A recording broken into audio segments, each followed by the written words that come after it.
sauter sur la moindre aide financière, même si elle venait d'Israël. Mais pas l'Algérie. Elle est restée fidèle à ses principes, intransigeante, inébranlable. Ils garantissent le secret absolu. Ça ne sortira jamais, ça ne... il veut te passer un message. J'insiste, il appelle finalement, le chef de la main refuse, j'insiste, ça remonte au président, le président refuse. Bon, donc, fin de l'histoire.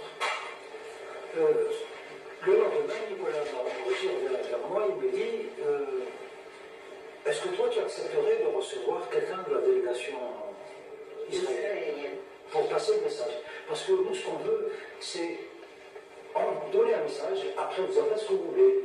Vous pouvez le mettre dans un tiroir, le déchirer, y réfléchir, ce que vous voulez. Même lorsque le secret absolu lui était garanti, même lorsque la détresse économique menaçait de tout emporter, l'Algérie a dit non.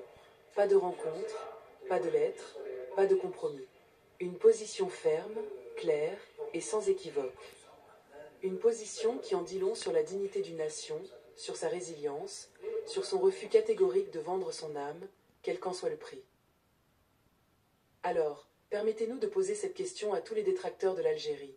Si en 1997, alors que l'Algérie était à genoux, vous n'avez pas réussi votre coup, comment pensez-vous réussir aujourd'hui, alors que son économie est en plein essor, que ses dettes sont remboursées, et que sa résilience n'a jamais été aussi forte? Surtout qu'aujourd'hui, à l'ère du numérique, le peuple algérien est plus éveillé que jamais. Il est devenu le premier rempart contre ces attaques.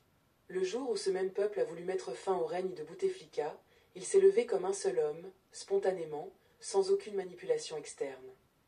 Aujourd'hui, ce même peuple est corps et âme derrière ses dirigeants. Pas parce que ces derniers sont parfaits, non, mais simplement par fierté, par refus de laisser des étrangers leur dicter la marche à suivre. Pour les Algériens, le linge sale se lave en famille.